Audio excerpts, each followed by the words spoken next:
हाँ दोनों साथियों, आप सभी का एक बार फिर से स्वागत है हमारे YouTube चैनल पर। पहले जो अपने क्लास ली थी 8वीं क्लास की पहली प्रश्नावली को अपने हल करने की और समझने का प्रयास किया था। चूँकि अब परीक्षा पास में आ चुकी है तो मैं सोच रहा था कि आपको कुछ डेस्क वर्क के मॉडल पेपर करवाए जाए। 7-8 दिन हो रहे हैं तो चलो मॉडल पेपर की अपना आज शुरुआत करते हैं। अब तो जो आपने पूरे साल जो पढ़ा होगा वही है और बाकी तो देखते हैं। मॉडल पेपर सेकंड का अपन देखते हैं कैसे क्या है, प्रश्न समझने का प्रयास करना एक बार और घर पे थोड़ा पढ़ा भी कर लिया करो भाई। चलो, किस प्रकार से अपने पैटर्न आएगा मॉडल पेपर, वो होता है कि अपना परीक्षा में जो पैटर्न आने वाला है गणित का वो किस प्रकार से आएगा, वही मॉडल पेपर है। तो उसी का अपन सोल्यूशन करते हैं यहाँ पर और समझने का प्रयास जरूर करना है यहाँ पर। पहला प्रश्न है -2/7 में लिखते भी जाना ना, तुम भी जो क्लास में बैठे हो जो, ठीक है। और अपने आपका सवाल आ रहा है तो पहले करने की कोशिश करना, मैं नहीं करूँ उससे पहले करने की कोशिश करना, ताकि तुम्हारे भी तो चीज़ें जो रिविजन भी हो जाएगा और चीज़ें और ज़्यादा क्लियर होगी, ठीक है। तो चलो -2/9 व 3/6 का गुणा करने पर उत्तर प्राप्त होता है। क्या करना है इनका गुणा, तो गुणा कर लो। 3/6 का गुणा करना। अपन ने देखा था गुणा किस प्रकार से करते हैं परिमेय संख्याओं का, तो अपन ने किया था कि ऊपर वाले का गुणा ऊपर वाले से कर लो और नीचे वाले गुणा नीचे से कर लो। ऊपर वाले का ऊपर से मतलब 2 का गुणा 3 से करोगे, 2 तिया 6, ये माइनस की संख्या तो माइनस का लगा दो। 9 छिंग 54, तो इसका आंसर शायद ऑप्शन नंबर नहीं आएगा, तो इसको और अपन सरल रूप में कैसे लिख सकते हैं, तो काट दो, कट रहा है किसी पार्ट से, तो कट रहा है बिल्कुल। 6 कम 6 निम 54, तो क्या आएगा -1/9, ये आपके ऑप्शन में होगा। पहला प्रश्न तो अपने ऑप्शन के अद्धा ऑप्शन है इसका, ठीक है। चलो सेकंड पे आते हैं।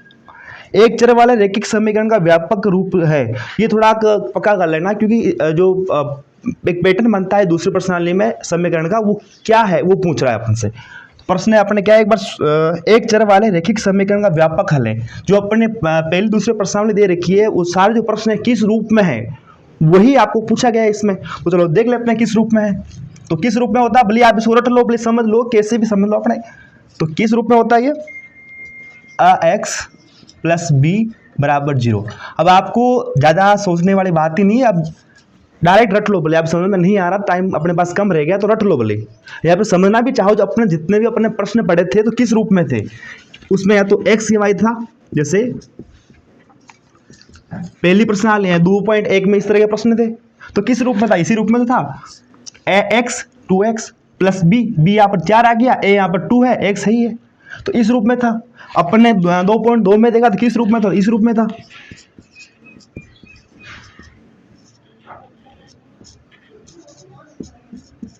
अब इसको हल करेंगे तो आप इसी रूप में आएंगे। तो इसका जो व्यापक हल क्या है इस समीकरण का, तो अपन याद करने वाली चीज है ax + b = 0। डायरेक्ट आपको ही ठोक के आना है बिना सोचे समझे ना। तो चलो थर्ड पे आता हूं। अपने पास रस्टर था, दिख नहीं रहा क्या, चलो। चतुर्भुज के सभी अंत्य कोणों का माप का योग होता है। अपन ने कितनी बार ये प्रश्न क्लास में भी किए हैं, और एक बार फिर से समझ लेते हैं क्या चीज़ है, जो थोड़ा विस्तार से समझते हैं ताकि आपको फिर से वो चीज़ें याद हो जाए, रिकॉल हो जाए नहीं। तो भाई चतुर्भुज के सभी अंत्य कोणों के मापों का योग होता है। पहली बात तो अपन समझते हैं कि एक फॉर्मूला है मेरे पास, x - 2 का गुणा कर दो 180 से, किसी भी आकृति के अंत्य कोण का योग आ जाएगा। जैसे मैं कहूँ कि त्रिभुज है ये अपने पास, त्रिभुज के अंत्य कोण मतलब जो त्रिभुज के अंदर जो कोण बन रहे हो उन्हें अपन कहेंगे अंत्य कोण। अंत्य कोण मतलब ये जो कोण बन रहे हैं ना, इन्हीं को अपन क्या कहते हैं, अंत्य कोण। तो अंत्य कोणों का योग मतलब 1 2 3, इन तीनों को मैं जोड़ूंगा तो कितना आएगा। त्रिभुज की बात करूँ, अपने को प्रश्न पूछा है चतुर्भुज के अंत्य कोणों का योग कितना होता है, ये पूछा है अपन से। लेकिन मैं त्रिभुज पे बात कर रहा हूँ, उसके बाद चतुर्भुज पे आता हूँ, उसके बाद आगे और आकृति पे आता हूँ। तो त्रिभुज है, मैंने एक फॉर्मूला लिखा है x - 2 × 180। अब यहाँ पर x क्या है, x है अपने भुजाओं की संख्या, भुजाओं की संख्या। किसी भी आकृति के अंत्य कोणों का योग अगर आपको ज्ञात करना है, डायरेक्ट ये फॉर्मूला लगा दो, चाहे त्रिभुज हो, चतुर्भुज हो, पंचभुज हो, षटभुज हो, सप्तभुज, कोई सी भी आकृति आपको दे रखी हो और उसके अंदर आपको पूछ ले कि इसके अंत्य कोणों का योग कितना होगा, तो डायरेक्ट आपको ये फॉर्मूला लगाना है x माइनस 2 गुणा 180। कोष्टक का मतलब दोस्तों गुणा ही है ना, मैं गुणा लगाना ये लगाऊं एक ही बात है। कोष्टक लगा रखा है मतलब क्या है, गुणा है इन दोनों के बीच में। x माइनस 2 का गुणा करना है 180 से, है ना। तो x बराबर क्या होगी, भुजाओं की संख्या। अच्छा, त्रिभुज में भुजाओं की संख्या कितनी होती है, 3 ही पड़ी है ना अभी तक तो, 4 5 तो नहीं होती ना, 3 ही होती है। तो x की जगह आप क्या रखोगे, 3 तो रख दो भाई। 3 माइनस 2 गुणा 180, कोष्टक का मतलब है गुणा। 3 माइनस 2 करो कितना आएगा, 1 गुणा 180, कितना है 180। तो त्रिभुज के अंत्य कोणों का योग कितना आ गया, ये समझने का प्रयास करना। लॉजिकल प्रश्न होते हैं जो कभी आपको क्या डापे में नाक दे। जैसे ये अंत्य कोण पूछ रहा है, उसके बाद थोड़ी देर बाद अपन बात करेंगे साहब बाहरी कोण आ जाएगा। तो अंत्य कोण का आपको क्लियर होना बहुत ज्यादा जरूरी है। अंत्य कोण क्या होता है, तो किसी भी आकृति के अंदर जो कोण बन रहे हो वो अंत्य कोण है। नाम से पता चल रहा है अंत्य, अंत्य मतलब अंदर, अंदर के जो कोण है वो अंत्य कोण है। त्रिभुज में अपन ने अभी निकाला कितने होते हैं, 180। उसी प्रकार अपन चतुर्भुज में निकाले हैं। अच्छा, चतुर्भुज मतलब समझते हो ना क्या, कितनी भुजा होती है इसमें, चतुर्भुज 4 भुजाओं वाला चतुर्भुज। कितनी भुजा होती है, 4। तो इसी फॉर्मूले में अपने x का मान रख दो, जितनी भुजा होती है चतुर्भुज में वो उसके भुजा का माप रख दो। तो चतुर्भुज में कितने होते हैं भाई, भुजाओं की संख्या होती है 4। तो x की जगह आप क्या रखना है, 4 तो रख दो भाई। 4 माइनस 2 गुणा 180, कोष्टक का मतलब गुणा ही है। मैं बार बार गुणा बोल रहा हूँ तो आपको डापा में नहीं पढ़ना है ना, डापा चौक नहीं होना है अपने। तो 2, 4 में से 2 कटाया तो 2 बचा, 2 का गुणा किससे करोगे, 180 से। कितना आएगा, 18 दूनी 36, 360 डिग्री लगा था ना, ऐसा नहीं कि अपने ऐसे नॉर्मल लगा रहे। तो 360 डिग्री होता है। चतुर्भुज के अंत्य कोण, अंत्य अंदर के कोणों को आप जोड़ोगे तो उनका योग कितना आना चाहिए, 360 डिग्री आना चाहिए। अब मान लो आपको पंचभुज पूछ ले, तो पंचभुज के लिए भी यही फॉर्मूला है। पंचभुज के लिए x का मान कितना होगा, अभी अपने देखा x बराबर है भुजाओं की संख्या। तो भाई पंचभुज के लिए, पंचभुज, पंच मतलब 5, भुज मतलब भुजा, 5 भुजा वाला, नाम से पता चल रहा है। तो भुजाओं की संख्या कितनी होती है, 5। इसी फॉर्मूले में आप x का मान रख दो। तो 5 मैं डायरेक्ट रख रहा हूं इसी फॉर्मूले में, डिस्टर्ब नहीं होना है आपको। 5 माइनस 2 कोष्टक 180, 5 में से 2 घटाया कितना बचा, 3, 180 डिग्री। तो 3 का गुणा 180 से करोगे कितना आएगा, 18 3 54 यानी 540 डिग्री। डायरेक्ट गुणा करने का तरीका है कि आप 18 को 3 से गुणा कर दो, 18 3 54, एक जीरो पीछे लगा दो, 540 डिग्री। तो यानी कि अपने तो इस मॉडल पेपर में चतुर्भुज का पूछा था, लेकिन मान लो आपको किसी और आकृति का पूछ ले, त्रिभुज, चतुर्भुज, पंचभुज, षटभुज, सप्तभुज, किसी भी आकृति का आपसे पूछ ले तो आपको घबराना नहीं है, डायरेक्ट आपको ये फॉर्मूला लगाना है और उसको हल करना है। ठीक है, फॉर्मूला याद रहेगा ना दोस्तों, उम्मीद करता हूँ। तो याद तो रहने चाहिए भाई, अच्छे नंबर लाने हैं तो, बाकी तो भाई तुम तुम्हारा जानो। चलो इनको मिटा देते हैं। साथ साथ में अपन कोशिश ये कर रहे हैं कि प्रश्न जो आ रहे हैं उन्हीं से कई दूसरे प्रश्न नहीं बने, उनका भी अपन यहाँ पर सॉल्यूशन करते चल रहे ताकि वो चीजें अपने दिमाग में रहे, चीजें क्लियर रहे। चलो, निम्न में से किस संख्या की वर्ग संख्या के अंत में 1 आएगा। प्रश्न को समझना उतना ही ज्यादा जरूरी है जितना आपको उस प्रश्न का आंसर आ रहा।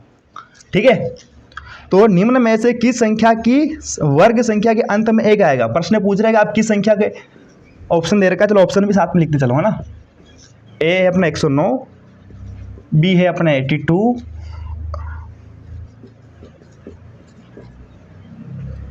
और द है 130। प्रश्न क्या कह रहा है, निम्न में से किस संख्या की वर्ग संख्या के अंत में 1 आएगा। यानी कि आप इन संख्याओं में से किस संख्या का वर्ग करोगे तो उसके जो वर्ग आएगा उसके इकाई के अंक में 1 आएगा। प्रश्न को समझना उतना ही ज्यादा जरूरी है जितना आपको आंसर आना। अगर आप प्रश्न नहीं समझ पा रहे हो तो हो सकता है आप उत्तर गलत लिख के आ जाओगे, लेकिन अगर आपको उत्तर नहीं आ रहा है, प्रश्न को समझ लेते हो, तो गणित में तो भाई याद रखने वाली कोई भी चीज नहीं होती है, सब ऑटोमेटिक होता है। अगर आपको थोड़ी बहुत चीजें, यानी कि एक दूसरे चीजें कनेक्ट रहती है। अगर आपको ये चीज आ रही है, इसमें रखने वाले कहीं बात ही नहीं है भाई। अगर आपको एक चीज आ रही है तो उससे ही दूसरी चीज आ जाएगी। तो भाई किस संख्या के का वर्ग करूंगा तो उसका इकाई का अंक 1 आएगा। तो एक साधारण सा इसकी ट्रिक है, जिसी भी संख्या को आपको इकाई का अंक निकालना हो, उसका जो इकाई का अंक होता है उसका वर्ग कर दो। इसमें इकाई का अंक कितना है, 9 है, तो इसका वर्ग करोगे, 9 का वर्ग 81, 1 आ रहा है इसमें भी, इसमें देख लो, और इसमें इकाई का अंक कितना है 2, 2 का वर्ग कर दो, कितना आएगा 4। 77, इसमें इकाई का अंक कितना है 7, 7 का क्या कर दो वर्ग, कितना आएगा 49। और 123 में इकाई का अंक कितना है 3, 3 का वर्ग कर दो, कितना आएगा 9। तो भाई किस संख्या के इकाई वर्ग करने पर उसका इकाई का अंक 1 आ रहा है, बताओ मेरे को। देखिए तो भैया देखो, तो वह संख्या कौन सी है 109 है, तो ऑप्शन कौन सा सही है, ऑप्शन ए सही है। ये हो गया। यानी कि आपको दोस्तों किसी भी संख्या का वर्ग का इकाई का अंक निकालना है तो उस संख्या के इकाई के अंक का वर्ग कर दो, अगर उसका जो आ रहा है तो सही है अपना। बस डायरेक्ट अपने वर्ग करना नहीं बैठना है। ऐसा नहीं कि आपको वर्ग पूछा है तो इसका वर्ग 109 इंटू 109 करने बैठ जाओ, 82 इंटू 82 करने बैठ जाओ, ऐसा नहीं करना है आपने। अपने जो संख्या दे रखी है उसका इकाई का वर्ग कर दो। इकाई समझते हो ना, पहली संख्या का वर्ग कर दो, जो भी उसका वर्ग आता है वो लिख दो, उसका इकाई अंक लिख दो, बस। इसमें कुछ खास है नहीं। वैसे अपने प्रश्न ऐसे पूछेगा और वर्ग पूछेगा तो अपने इन्हीं संख्या को गुणा करना है। जैसे 109 का वर्ग पूछ ले आपसे, इकाई का अंक ना पूछ के 109 का वर्ग पूछ ले, वर्ग मतलब स्क्वायर, 109 का क्या पूछ ले स्क्वायर वर्ग, तो आपको क्या करना है डायरेक्ट 109 इंटू 109 करना है। लेकिन इस प्रश्न में ऐसा नहीं पूछा है ना, मैं समझा रहा हूँ आपको। बस आप मान लो इस तरह के प्रश्न आ जाए तो किस प्रकार से हल करना है वो समझा रहा हूँ। तो भाई 109 का वर्ग पूछ ले तो 109 का वर्ग, वर्ग मतलब 2 घात लगानी है और उसको उसी संख्या से गुणा कर देना है तो वर्ग आ जाएगा। यानी किसी भी संख्या का वर्ग निकालना हो तो उसी संख्या से क्या करना है गुणा। ठीक है, चलो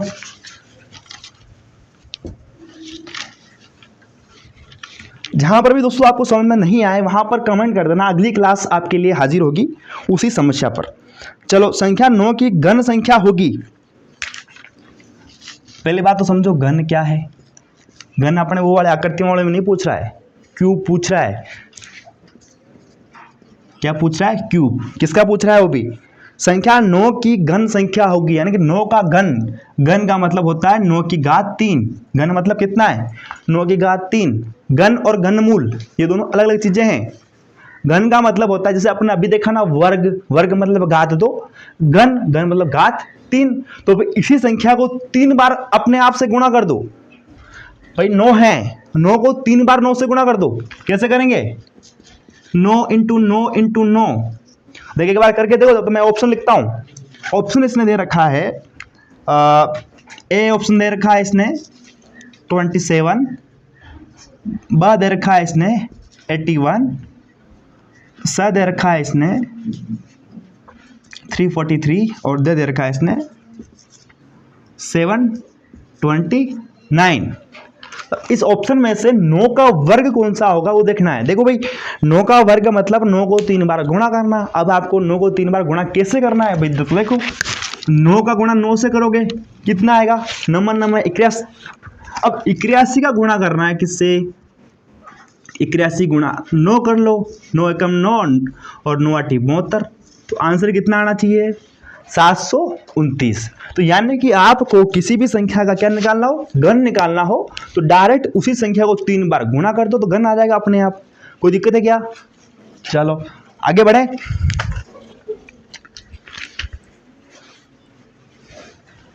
अच्छा, इस साथ साथ अपन ये भी चीज करते चलें क्लियर। 27 जो है वो किस संख्या का घन है भाई, यानी कि किस संख्या को मैं 3 बार गुणा करूंगा उसी संख्या से तो मेरे 27 आ जाएगा। तो दिमाग से थोड़ा करके देखो। देखें वैसे उल्टा प्रश्न पूछ लूं कि निम्नलिखित में से किस संख्या का घनमूल 3 है। क्या है घनमूल। अभी अपन ने पूछा था किस संख्या का घन 9 का घन कितना होगा, ये पूछा था। मैं अपने मन से प्रश्न बना के पूछ रहा हूं कि निम्नलिखित संख्या में से किस संख्या का घनमूल 3 है। देखा बच्चे जो क्लास में बैठे हैं वो भी अपने प्रयास करें। देखें तो भाई घनमूल निकालने का तरीका जो है अपने शायद वर्ग में नहीं देखा, वर्गमूल में देख रहे तो शायद सही रहता, लेकिन चलो ठीक है। घनमूल जब भी निकालना हो पहले तो उसके अभाज्य गुणनखंड करो। अभाज्य गुणनखंड का मतलब कैसे, ऐसे 27 अपन ने 6ठी 7वीं क्लास में बहुत किया है भाई, और नहीं भी किया है और नहीं भी समझ में आया तो अभी देखो और समझो। तो भाई सबसे पहले उस संख्या का भाग लगाना है आपको जिस संख्या सबसे छोटी संख्या पकड़नी है उसका भाग लगाना है। अगर मैं 2 पकड़ूंगा, 2 का भाग क्या 27 में जाता है क्या? तो नहीं जाता ना। तो अपने 3 का भाग लगाओ, कितनी बार जाएगा? 3 नम 27, कितनी बार जाएगा? 9 बार। फिर 3 का जाएगा, 3 तिया 9, फिर 3 का जाएगा, 3 का 3। तो भाई अपने 27 का क्या निकालना था? अब लिखने का तरीका क्या होना चाहिए? जब आपको किसी संख्या का घनमूल पूछ ले तो निकालने का तरीका होगा इसको इस तरह से लेना है और इसके ऊपर लगाना है 3, इसका मतलब होता है घनमूल। और अगर आपको वर्गमूल निकालना है इसके ऊपर लगाना है 2, इसका मतलब होता है वर्गमूल। ये चीज़ें भी आपकी क्लियर होनी चाहिए। तो इसका मतलब कितना क्या हो गया? 27 का घनमूल कितना होगा? तो भाई अभी अपन ने 27 के गुणनखंड किए तो कितना आया? इसको इसके अंदर लो भाई, 3 इंटू 3 इंटू 3, यानी कि मैं 27 को इस रूप में लिख सकता हूँ ना भाई। 3 इंटू 3 इंटू 3 करोगे, कैसे करोगे? 3 तिया 9, 9 तिया 27, तो 27 ही आएगा ना, 27 ही आएगा ना। तो मैं इस चीज को मैं गुणनखंड के रूप में लिख सकता हूँ, तो मैंने लिख दिया। अब अपने घनमूल जब पूछे तो कितने के जोड़ जमाने? तो 3 3 के जोड़ जमाने। वर्गमूल पूछे तो 2 2 के जोड़ जमाने। 3 3 के जोड़ जमा लो, ये 3 3 के जोड़, और उसमें बाहर निकाल लो इसको। इस 3 में से एक 3 बार आ जाएगा। तो इस 27 का घनमूल कितना होगा? 3 होगा। घर पे कोशिश करना, 81 343 और 729 का घनमूल कैसे निकालने का प्रयास करना। अगले प्रश्न पे आता हूं मैं। चलो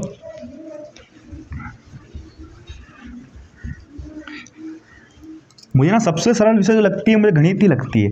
मुझे लगता है कि उसमें कुछ मेहनत वाला काम ही नहीं है। अगर आपने थोड़ी सी गणित पढ़ रखी है, थोड़ी समझ में आती है ना, तो बस मैं तो पूरा दिन लगे बैठ जाऊं। लेकिन दिक्कत ये रहती है कि कुछ बच्चों के जो बेसिक चीज़ें क्लियर नहीं होती है तो वो शायद उनको डिफिकल्ट लगती भी होगी। लेकिन अगर दोस्तों आप हमारे चैनल पर लगातार बने रहते हैं तो मैं कोशिश ये करूंगा कि बच्चों की जो बेसिक फंडामेंटल चीज़ें होती है जो क्लियर नहीं होती है वो यहाँ पर क्लियर हो। चलो 6 प्रश्न पे आते हैं, 6ठे पे आते हैं। निम्नलिखित में से सही है। अपन छोटे छोटे प्रश्न में ज़्यादा टाइम लग जाएगा, अपने क्लास बड़ी हो जाएगी, आप स्किप करोगे। उससे बेहतर है कि मैं चलो डायरेक्ट उत्तर ही समझाने का प्रयास करता हूँ। किस प्रकार से प्रश्न आएगा तो चलो है ही है, बोल जाता हूँ। चलो निम्नलिखित में सही है बट्टा बराबर है अंकित मूल्य प्लस विक्रय मूल्य। अच्छा बट्टा बराबर क्या होता है? पहले तो बट्टा क्या होता है तो समझ ले। पहले होता जो होगा वो सूत्र जो होगा, बट्टा का मतलब होता है डिस्काउंट। डिस्काउंट तो समझते हो ना आप। जैसे आप कहीं कपड़े लेने जाते हो दुकान पे, दुकानदार से आप मोल ताव करते हो। जैसे उसने कह दिया कि ये आपने पेंट शर्ट लिया है और उसका जो मूल्य होगा 1000 रुपीज़ होगा, यानी 1000 रुपये होगा। और आप इतने भी नहीं हो कि आप 1000 रुपये देख के आओगे, आप थोड़े बहुत कम कराओगे, मार्जिन कराओगे, कम कराओगे, तो आप कम रुपए दे के आओगे। या फिर ऐसे कह दूँ कि आपने वो जब आप कपड़े लेने जाते हो या कुछ भी सामग्री लेने जाते हो तो उसके ऊपर एक चिट्ठी में लिखा हुआ होता है कि इतने रुपए की ये है पेंट है, इतने रुपए की शर्ट है। अंकित में लिखा हुआ कितना है और आपको दुकानदार कितना डिस्काउंट दे रहा है। बट्टा का मतलब हो गया डिस्काउंट। गणित हिंदी शब्द है शायद, तो अपने कंफ्यूज नहीं होना है। बट्टा का मतलब डिस्काउंट समझ लो। अंकित मूल्य मतलब कितना लिखा हुआ है, तो अपने को डिस्काउंट निकालना है, कितने रुपए का डिस्काउंट आपको मिला है। तो अंकित मूल्य मतलब कितना रुपए उसके ऊपर लिख रखा है या फिर कितने रुपए उस दुकानदार ने आपको बताए हैं। अंकित मूल्य माइनस विक्रय मूल्य। विक्रय मतलब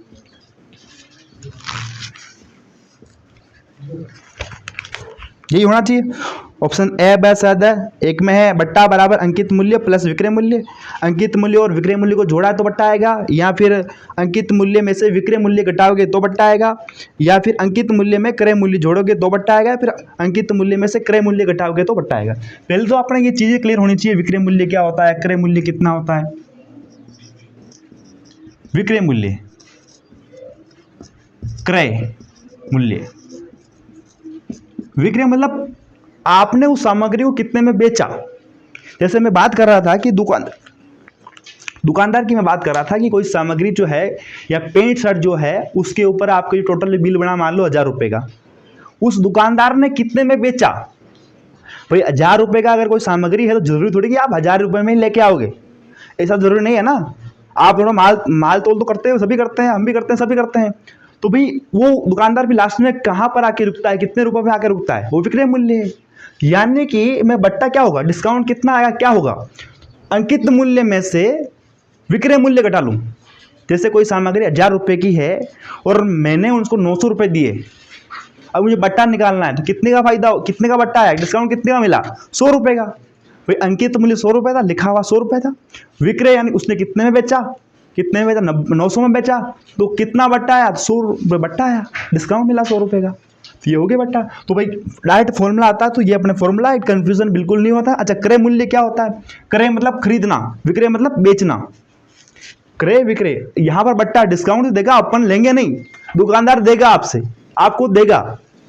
भाई विक्रय मूल्य वो देने आपको जो वस्तु वो बेचेगा, ऐसा नहीं कि आप खरीद तो रही हो, लेकिन वो चाहेगा तो आपको बट्टा देगा, वो चाहेगा तो आपको बट्टा नहीं देगा, और वो चाहेगा तो आपको डिस्काउंट देगा, या वो चाहेगा तो नहीं देगा। ये होता है बट्टा। तो अपने बट्टा का आ जाए तो ये लगाना है, अंकित मूल्य कितना रुपए उस पर लिख रखा है, और विक्रय मूल्य उसने कितने बेचा है, उन दोनों को मैं घटा दूंगा तो क्या आ जाएगा, बट्टा आ जाएगा, डिस्काउंट आ जाएगा। चलो आगे बढ़े।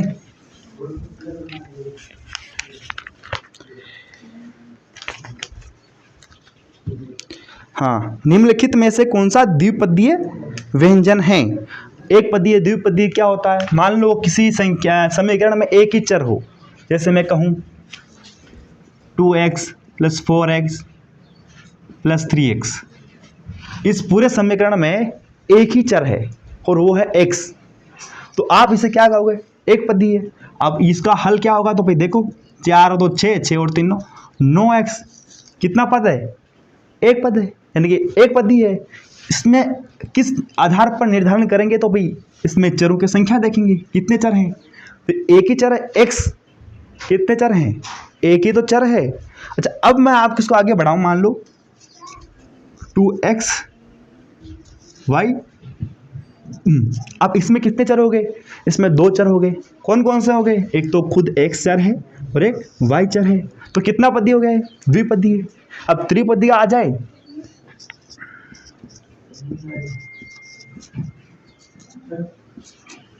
इसमें कितने चर हैं, मतलब चरों की संख्या चर अलग अलग होनी चाहिए। जैसे अपन ने इसमें देखा सभी चर क्या था, एक से थे, इसमें मैंने देखा कितने चर हैं, x और y चर हैं, दोनों अलग अलग चर हैं।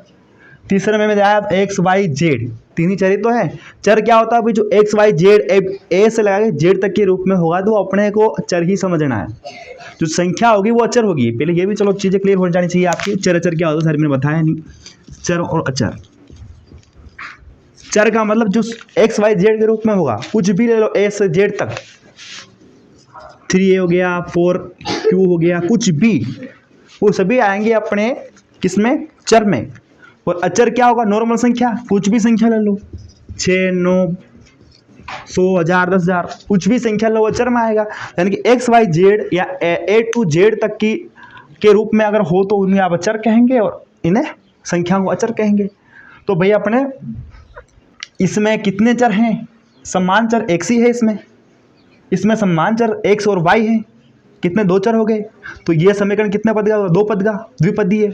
इसमें 3 हैं, x y z, तो कितने पद का हो गया, त्रिपदीय। अपने प्रश्न ने पूछा निम्नलिखित में से कौन सा द्विपदीय व्यंजक है।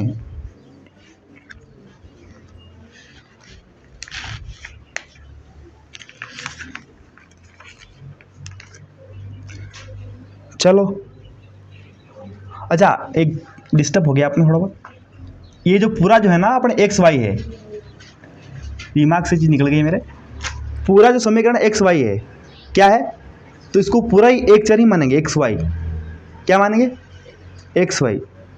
ये पूरा एक्स है, ये पूरा एक्स वाई है, ये एक्स है, ये वाई है, ये जेड है, तो ये भी एक पद ही होगा ना, थोड़ा दिमाग से निकल गया।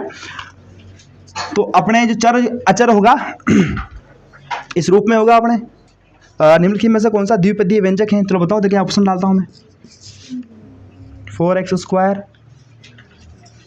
/ 5 - 3xy